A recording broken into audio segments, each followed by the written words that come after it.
The deadline approaches. Episode 25. The deadline approaches. Alex stood at the floor-to-ceiling windows of her Holborn flat, watching dawn break over London's skyline.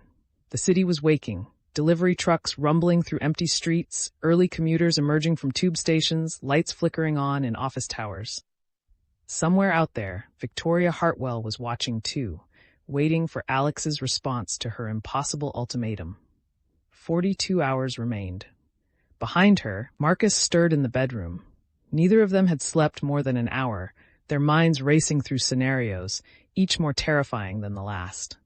Victoria's journal had revealed a woman consumed by grief and rage, transformed over 6 years into something cold and calculating. The question wasn't whether Victoria would follow through on her threats. It was what form her revenge would take. Coffee? Marcus appeared in the doorway, his hair disheveled, dark circles under his eyes. Even exhausted and worried, he was beautiful. Alex felt a surge of fierce protectiveness. Please, she turned from the window. Any word from Detective Okonkwo? Nothing yet. She said the manhunt is active, but Victoria planned this escape meticulously. They're checking every property connected to the Hartwell family, every friend, every former colleague. He moved to the kitchen, his movements automatic.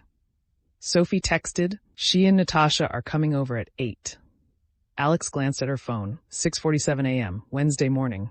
The deadline was Friday at noon, 41 hours and 13 minutes away. We need to think about what Victoria actually wants, not what she says she wants. She wants you to confess publicly that you destroyed her family. She wants you to resign your law license. Marcus poured water into the coffee maker. She's been very clear. No. Alex shook her head. That's what she's demanding, but it's not what she wants. If it were, she would have released everything already. She's playing a game. Marcus turned to face her. What do you mean? Victoria spent 6 years planning this. 6 years. She recruited Thomas, manipulated Emma, Rebecca, and Sienna. She fabricated evidence, planted surveillance equipment, orchestrated kidnappings and murders. All of that effort, all of that patience, and now she's giving me 48 hours to comply with her demands? Alex crossed her arms. It doesn't make sense. She knows I won't confess to something I didn't do. She knows I won't abandon my career based on threats. So what does she really want? She wants me to suffer. She wants me to watch everything I love burn while feeling powerless to stop it. The confession isn't the end game. It's just another form of torture. Whether I comply or refuse, she's already planned what comes next. The coffee maker gurgled. Marcus poured 2 cups, his hands steady despite everything. Then we need to find her before the deadline. We need to understand her. Alex took the offered cup, wrapping her hands around the warm ceramic. Victoria's journal mentions specific cases, specific moments from the trial. She was there, Marcus, a 22-year-old woman watching her mother get destroyed in court. You were doing your job. I know, but that doesn't change what Victoria experienced. Her sister died from medical malpractice. Her mother sued for justice. And I cross-examined Julia Hartwell so thoroughly that the jury didn't just rule against her. They questioned whether she'd ever loved her daughter at all. I made Julia look like an opportunist, exploiting her child's death for money. Marcus set down his cup. Alex, you can't. I'm not saying I was wrong legally. I'm saying I understand why Victoria wants revenge. If someone had done that to my mother, to my family, she trailed off, staring into her coffee. I would have wanted them to pay too. The silence stretched between them. Finally, Marcus said quietly, You're thinking about surrendering. No. I'm thinking about what Victoria's next move will be. She's not going to wait for me to confess. She's already executing whatever she has planned. The deadline is theater. She wants me panicking, making mistakes, alienating the people who might help me. Then what do we do? Alex's phone buzzed. A text from an unknown number. Her stomach clenched as she opened it. Good morning, Alexandra. I hope you slept well. Or did you spend the night agonizing over your impossible choice? I've been watching your flat. I saw the lights on all night. I saw Marcus make coffee at 6:45. I saw you standing at the window, probably trying to convince yourself you can outsmart me. Another message followed immediately. You can't. I've spent 6 years preparing for every possible response. Every ally you might turn to, every move you might make. I've anticipated it all. But I'm feeling generous this morning. I'll give you a preview of what happens if you refuse my demands. A photo loaded. Alex's breath caught. It showed Sophie and Natasha's flat in Shoreditch, their bedroom specifically. The photo had been taken through their window, showing them asleep in bed, Sophie's arm draped over Natasha's shoulder. Such a lovely couple. Getting married in 3 weeks, aren't they? June 15th at Claridge's. 2 p.m. ceremony, reception to follow. You're the maid of honor, I believe. It would be such a shame if something happened to ruin their special day. Marcus had moved beside her, reading over her shoulder. Jesus Christ. Another message. Or perhaps we should discuss your father. Richard Morrison, senior partner at Morrison & Blackwood, 58 years old, recovering from a heart attack last year. He's been under so much stress lately, hasn't he? All these conspiracies targeting his daughter. What if that stress became too much? Alex's hands shook. She's threatening everyone. I have files on everyone you love, Alexandra. Everyone you care about. Their secrets, their vulnerabilities, their fears.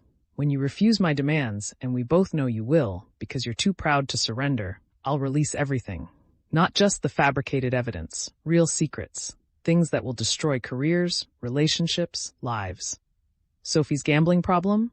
Real. She's 47,000 pounds in debt to online casinos. Natasha's affair? Also real. 3 months with a colleague named James Hartley last year. Your father's involvement in the Thornton case leak? Let's just say Sarah Winters wasn't acting alone. Shall I continue? Or do you understand now that I know everything? Alex lowered the phone, her mind reeling. Sophie's gambling? Natasha's affair? Her father involved in the leak? It couldn't be true. Victoria was lying, fabricating evidence like she'd done with Marcus's murder accusation. But what if some of it was real? We need to call Detective Okonkwo, Marcus said. These threats are... Wait. Alex grabbed his arm. If we report this, Victoria will know. She's monitoring us. She might accelerate whatever she has planned. Alex, she's threatening to kill your father. We can't.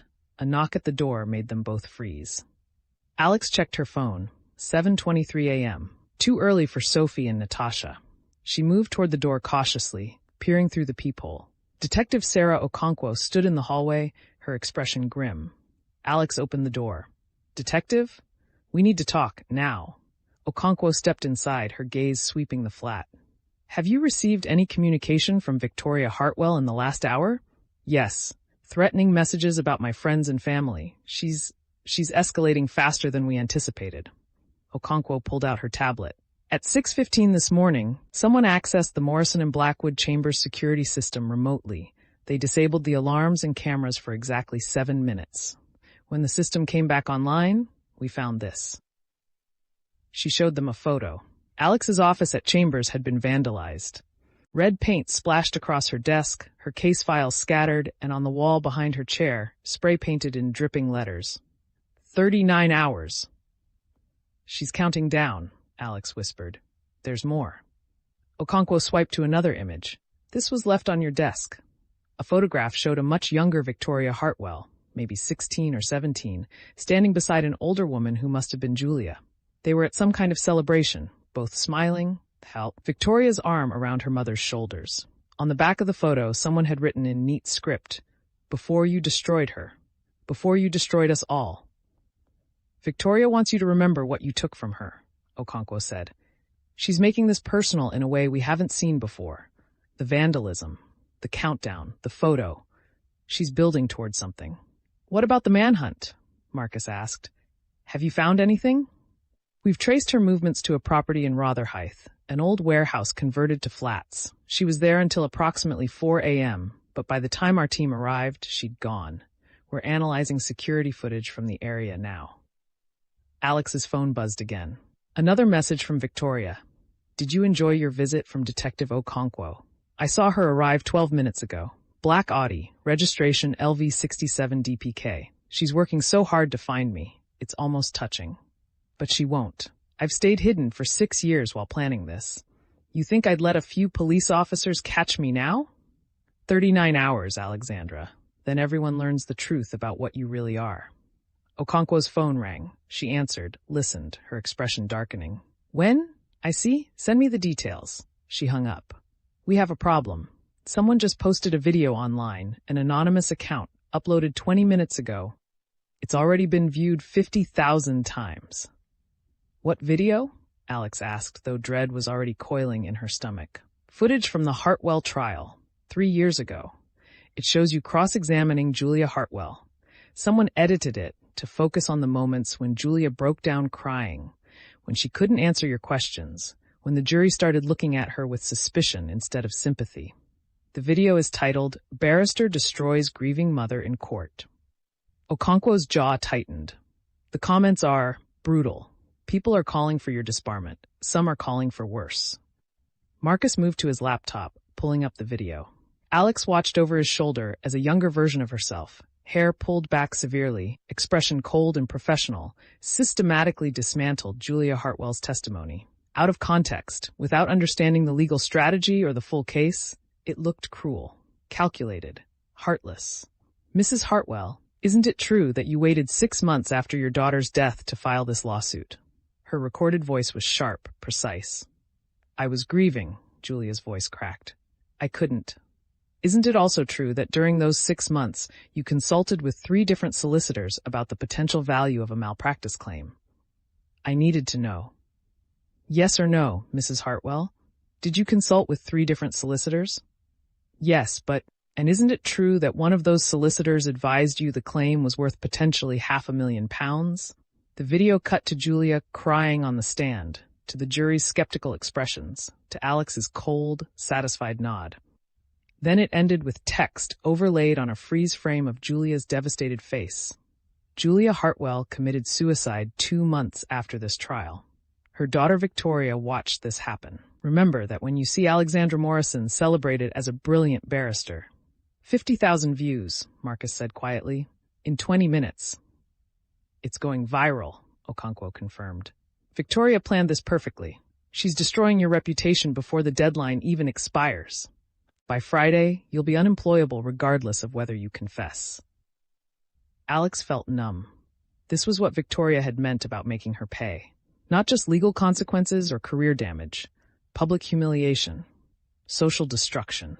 The video made her like a monster, and there was no context she could provide that would change that narrative.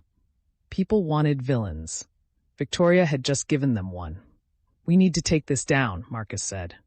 "Report it for harassment, get it removed." "It's already been reposted 100 times, Okonkwo said. "Different accounts, different platforms. Taking down the original won't help. This is out there now." Another knock at the door. This time, Alex recognized Sophie's voice. "Alex? It's us. Let us in." She opened the door to find Sophie and Natasha, both looking worried. Sophie held up her phone. "Have you seen the video? It's all over social media. People are..." She stopped, seeing Alex's expression. "You've seen it." "Victoria posted it," Alex said. "Part of her campaign to destroy me before the deadline." Natasha pushed past them into the flat. "Then we fight back. We post the full context of the trial, explain your legal obligations, show that you were doing your job. It won't matter." Alex closed the door. "Victoria knows that. Once the narrative is set, context doesn't change it. I'm the villain now." "Fuck that," Sophie said fiercely. "We're not letting her win. We'll hire a PR firm, do damage control, get ahead of this." "With what time?" Alex gestured to her phone. "We have 39 hours. Victoria has spent 6 years preparing. Every move we make, she's already anticipated." "So what? We just give up?" Natasha demanded.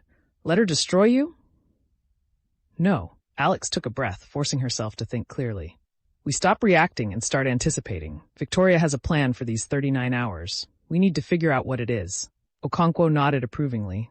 "That's the right approach. What do we know about Victoria's pattern?" "She's methodical," Marcus said. "Everything serves a purpose. The video isn't just about public humiliation. It's about isolating Alex, making her toxic so that when Victoria releases more information, people will believe it. She's also theatrical," Alex added. "The countdown, the messages, the vandalism. She wants me to know she's coming. She wants me afraid." "Why?" Sophie asked. "If she just wanted revenge, she could release everything now and disappear." "Because she wants me to suffer the way her mother suffered." Alex moved to her laptop, pulling up the trial transcripts. Julia Hartwell spent weeks being cross-examined, her character questioned, her motives dissected. She knew what was coming every day, but couldn't stop it. That's what Victoria is doing to me, letting me see the destruction approaching, but feeling powerless to prevent it. Then we take away her power, Natasha said. We find her before the deadline. We've been trying, Okonkwo said. She's very good at staying hidden. But she's also watching us, Alex said slowly. She knew when you arrived, Detective. She's monitoring my flat, Sophie and Natasha's flat, probably Marcus's flat too. That means she has surveillance equipment somewhere nearby, close enough to get real-time information. Marcus caught on. If we can find the surveillance equipment, we can trace it back to her. Exactly. She's been so focused on watching us that she might have left herself exposed. Alex turned to Okonkwo. Can you get a team to sweep the area? Look for cameras, listening devices, anything that might be transmitting data? Already on it, Okonkwo said. I'll have tech specialists here within the hour. Alex's phone buzzed. Another message from Victoria. I can see you plotting. Gathered your little army in your flat, trying to outsmart me. It won't work, but I admire the effort. So let me make this more interesting. I'm going to give you a choice, Alexandra. A real choice, not the impossible demand from before. At noon today, exactly 3 hours from now, I'll be at a location I'll send you. Come alone, unarmed, no police. We'll talk, just the two of us. I'll give you a chance to understand why I'm doing this, and you'll give me a chance to hear your side of the story. If you come, I promise no one gets hurt today. We'll have an honest conversation, and then you can decide whether to meet my original demands. If you don't come, or if you bring police, I'll release everything immediately. All the files, all the secrets, all the evidence. Your friends, your family, your father. Everyone burns. You have 3 hours to decide. Choose wisely. Alex showed the message to the others. Okonkwo's expression hardened. It's a trap. She'll either kill you or use you as leverage. You can't go. But if I don't, she releases everything, Alex said, and we still have no idea where she is or how to stop her. We'll find her, Okonkwo insisted. Give us time. We don't have time. She's giving us 3 hours, and she's already demonstrated she can execute her plans faster than we can respond. Marcus grabbed her shoulders. Alex, no. You can't seriously be considering this. I'm considering that Victoria wants something more than just revenge. She wants understanding, recognition. She wants me to see her as a person, not just an opponent. Alex met his eyes. Maybe if I give her that, we can find a way to end this without more people getting hurt. Or maybe she kills you, Sophie said bluntly. This woman orchestrated multiple conspiracies, manipulated dozens of people, and is directly responsible for at least one death. You think she's suddenly going to have a reasonable conversation? I think she's desperate, Alex said. She escaped arrest, but she's running out of time too. Police are closing in. Her deadline is approaching. This meeting isn't just for my benefit. She needs it too. Natasha shook her head. This is insane. You're talking about walking into a trap. I'm talking about taking control of the situation instead of letting Victoria dictate everything. Alex pulled away from Marcus. Every minute we spend arguing is a minute closer to her deadline. If I go, at least we have a chance to negotiate, to understand what she really wants. What she really wants is to destroy you, Marcus said. Alex, please. I'm going. Alex's voice was firm, but not alone. Detective Okonkwo, can you have officers positioned nearby without Victoria seeing them? Depends on the location, Okonkwo said carefully. But if she's smart, and she clearly is, she'll choose somewhere public enough that you can't refuse but isolated enough that police can't approach without being spotted. Then we'll have to be smarter. Alex checked the time. 8:47 a.m. We have 3 hours and 13 minutes. Let's use them. The next 2 hours passed in a blur of planning. Okonkwo coordinated with her team, mapping potential locations Victoria might choose. Sophie and Natasha researched everything they could find about Victoria's known associates, properties, and movements over the past 6 years. Marcus insisted on being part of whatever plan they developed, refusing to let Alex face Victoria alone. At 10:30 a.m., Victoria's next message arrived with a location. The Painted Bridge, Southwark, noon. Come to the private dining room upstairs. The door will be unlocked. Come alone or everyone you love pays the price. Alex felt a chill. The Painted Bridge, their pub, the place where the friend group had met for years. Victoria was making this personal in every possible way. I know that place, Okonkwo said. It's public enough that you'll be relatively safe, but the private room is isolated, perfect for her purposes. Can you get officers inside? Alex asked. Not without being obvious, but we can position them outside, ready to move in if needed. I'll have armed response on standby. Marcus grabbed Alex's hand. I'm coming with you. I'll wait downstairs, but I'm not letting you do this alone. Victoria said, I don't care what Victoria said. I'm not losing you. His grip tightened. We've been through too much. You're not walking into this alone. Alex wanted to argue, but the fear in his eyes stopped her. He'd already watched her face too many threats, already nearly lost her too many times. Okay, you can come, but you stay downstairs. If anything goes wrong, I'm coming up there whether you like it or not. At 11:30 a.m., they left the flat. Okonkwo drove them to Southwark in an unmarked car, her team already in position around the painted bridge. The pub looked exactly as Alex remembered.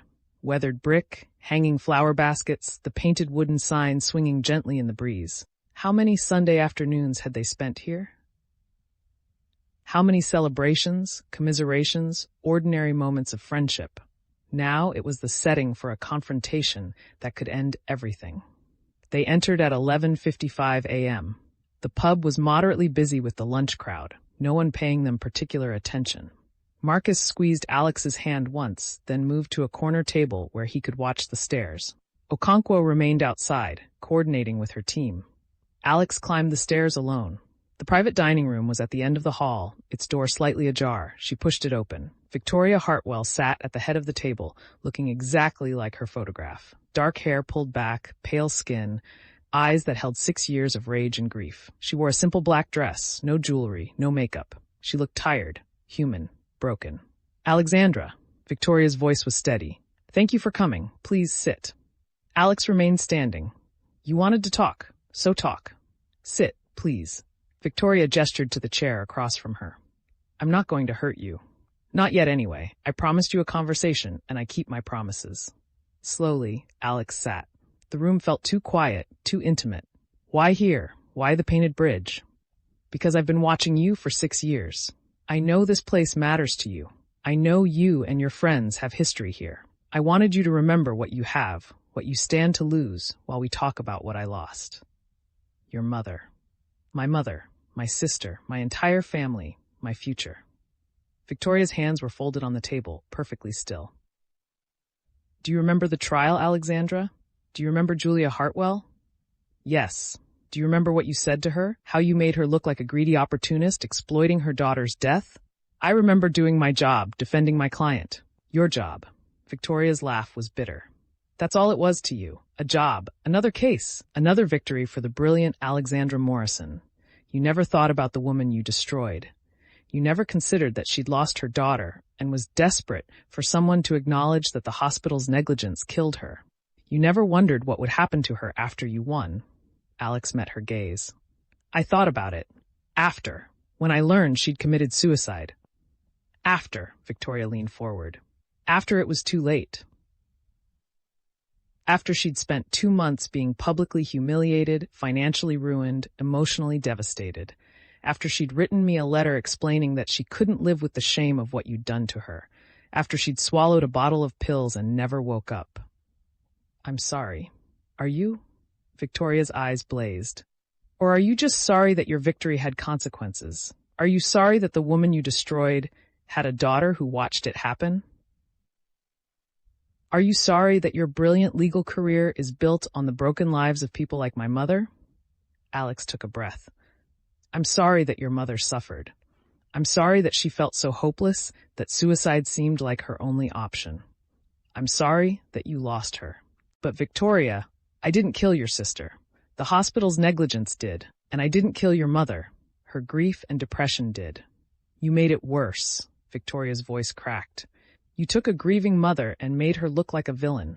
You took her pain and twisted it into something ugly. You destroyed her credibility, her dignity, her will to live.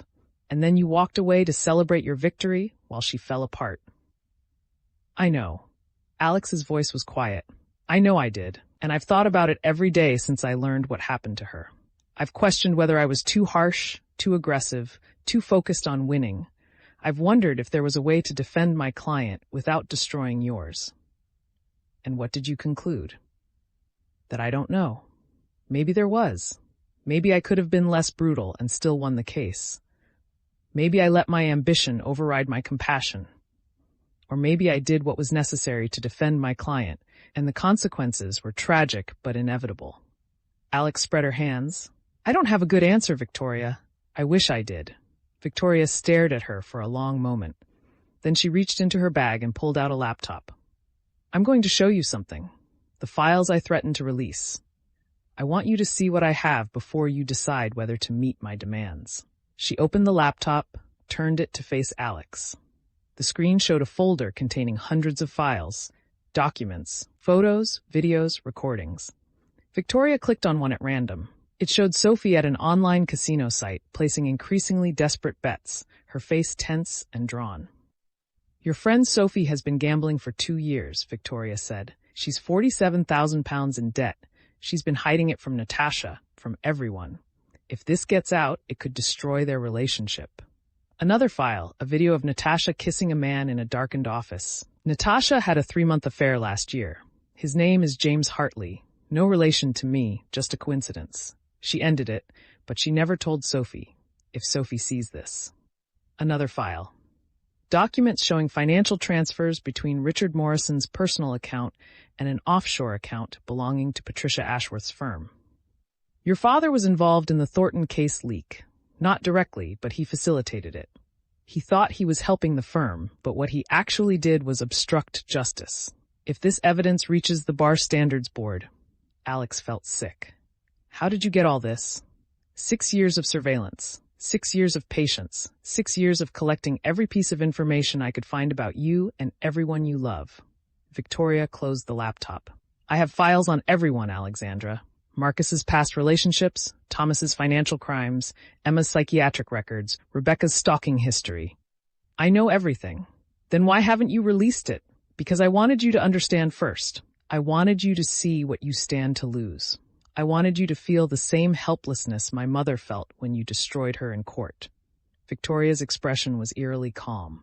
And because I wanted to give you a choice, the same choice you gave my mother, surrender with dignity or fight and lose everything. Alex's mind raced. The files were damaging, potentially devastating. But they were also Victoria's only leverage. If you release those files, you lose your power over me. You have nothing left to threaten me with. True, but you lose everything too. Your friends' relationships destroyed, your father's career ruined, your own reputation in tatters. We both lose, Alexandra, unless you surrender. You don't want me to surrender, Alex said slowly. If you did, you wouldn't have given me this meeting. You would have just released everything and disappeared. Victoria's expression flickered. What do you mean? You want me to understand. You want me to acknowledge what I did to your mother. You want... What? Forgiveness? Redemption? An apology that means something? I want you to admit that you destroyed my family. Victoria's composure cracked. I want you to take responsibility for what you did instead of hiding behind, I was just doing my job. I want you to feel guilty, to suffer, to understand that your actions have consequences. I do understand. I do feel guilty, and I am sorry. Alex leaned forward. But Victoria, destroying me won't bring your mother back. It won't undo what happened. It will just create more victims, more suffering, more broken families. Is that really what you want? Victoria's hands trembled. I want my mother back. I want my sister back. I want my life back. And since I can't have any of that, I want you to lose everything you have. I want you to know what it feels like. I know what it feels like, Alex said quietly. I've spent the last few months watching people I care about get hurt because of me. I've watched Marcus face false murder charges. I've watched my friends manipulated and threatened. I've watched my career nearly destroyed. I know what loss feels like, Victoria, and it hasn't made anything better. It's just made everything worse. Tears streamed down Victoria's face. Then what am I supposed to do? How am I supposed to live with what you did to my mother? I don't know. But this, Alex gestured at the laptop, this isn't the answer. This is just perpetuating the cycle. Your mother was hurt, so you hurt me. I was hurt, so I hurt you back. Where does it end? It ends when you confess, when you take responsibility. I'll confess to what I actually did. I'll acknowledge that I was too aggressive in cross-examining your mother. I'll admit that I prioritized winning over compassion. I'll take responsibility for my part in what happened. Alex held Victoria's gaze. But I won't confess to destroying your family. I won't resign my law license, and I won't let you destroy everyone I love just to make yourself feel better. Victoria wiped her eyes. Then I'll release the files. No, you won't. Alex's voice was firm. Because if you do, you'll be arrested within hours. Detective Okonkwo is outside right now with a team of armed officers. They're monitoring this conversation. If you release those files, you'll spend the rest of your life in prison. Is that really what you want? I don't care about prison. I don't care about anything anymore. Then why are we having this conversation? Why did you give me this meeting instead of just releasing everything? Alex softened her voice. Because you do care, Victoria. You care about being heard. You care about your mother being remembered as more than just a failed plaintiff. You care about making sure her pain wasn't meaningless. Victoria's shoulders shook with silent sobs. She was a good person. She loved my sister so much, and you made her look like a monster. I know, and I'm sorry. Truly, deeply sorry. Alex reached across the table, stopping just short of touching Victoria's hand. But you're a good person too. You're grieving and angry and desperate for justice. But you're not a monster either. You don't have to do this. Yes, I do. It's all I have left. No, it's not. You have a choice. You can release those files and destroy both of us. Or you can let me help you find another way to honor your mother's memory. We can work together to expose what really happened at that hospital. We can make sure other families don't go through what yours did. We can turn your grief into something meaningful instead of just more destruction. Victoria stared at her, tears still streaming. Why would you help me? After everything I've done? Because you're right. I did contribute to your mother's suffering. I can't undo that, but I can try to make it mean something. I can use my legal skills to actually help families like yours instead of just destroying them for my clients. For a long moment, Victoria said nothing. Then she closed the laptop. I need time to think. You have 37 hours until your deadline. No, I need more time than that. Victoria stood abruptly. I need to go. Victoria, wait, but Victoria was already moving toward the door. She paused at the threshold, looking back. Thank you for coming, for listening, for seeing me as a person instead of just an enemy. You are a person who's been hurt terribly, but you don't have to be a person who hurts others. Victoria's expression was unreadable. Then she was gone, her footsteps echoing down the stairs. Alex sat frozen for a moment, processing what had just happened. Then she grabbed her phone and called Okonkwo. She's leaving, southeast exit. Don't lose her. She rushed downstairs to find Marcus already on his feet, his face pale with worry. Are you okay? What happened? I don't know. Maybe something. Maybe nothing. Alex grabbed his hand. Come on. They burst outside to find Okonkwo coordinating with her team. She went into the tube station. We have officers following, but she knows how to disappear, Alex finished. Damn it. Her phone buzzed. A final message from Victoria. You gave me something to think about, Alexandra. I'll be in touch before the deadline. Maybe there's another way, or maybe I was right all along, and you're just trying to save yourself. Time will tell. But know this, if you betray this conversation, if you use what I told you against me, I will release everything immediately. This was an act of faith on my part. Don't make me regret it. Alex showed the message to Okonkwo and Marcus. She's considering alternatives. That's something. Or she's buying time to execute whatever she really has planned, Okonkwo said grimly. We can't trust her, Alex. I know, but I also think she was genuine in there. She's desperate for someone to understand her pain. Maybe if we give her that. Maybe she'll destroy us anyway, Marcus said. Alex, I know you want to believe you got through to her, but this is the woman who spent 6 years planning to ruin your life. One conversation doesn't change that. Maybe not, but it's more progress than we've made in weeks. Alex leaned against him, suddenly exhausted. We have 37 hours. Let's use them to prepare for both possibilities. Victoria surrendering or Victoria attacking. As they walked back to Okonkwo's car, Alex couldn't shake the image of Victoria's tears, her raw pain, her desperate need to be heard. Somewhere beneath the anger and revenge was a grieving daughter who'd lost everything. Alex understood that grief now in a way she hadn't 3 years ago. She'd been so focused on winning, on professional excellence, that she'd forgotten the human cost. But understanding didn't mean trusting. And as the deadline approached, Alex knew that Victoria's next move could still destroy everything she loved. The question was whether she'd given Victoria a reason to choose differently, or whether she'd just given her enemy another weapon to use against her. Thanks for watching our stories. Don't forget to like and subscribe for more epic adventures. Thanks for watching our stories. Don't forget to like and subscribe for more epic adventures.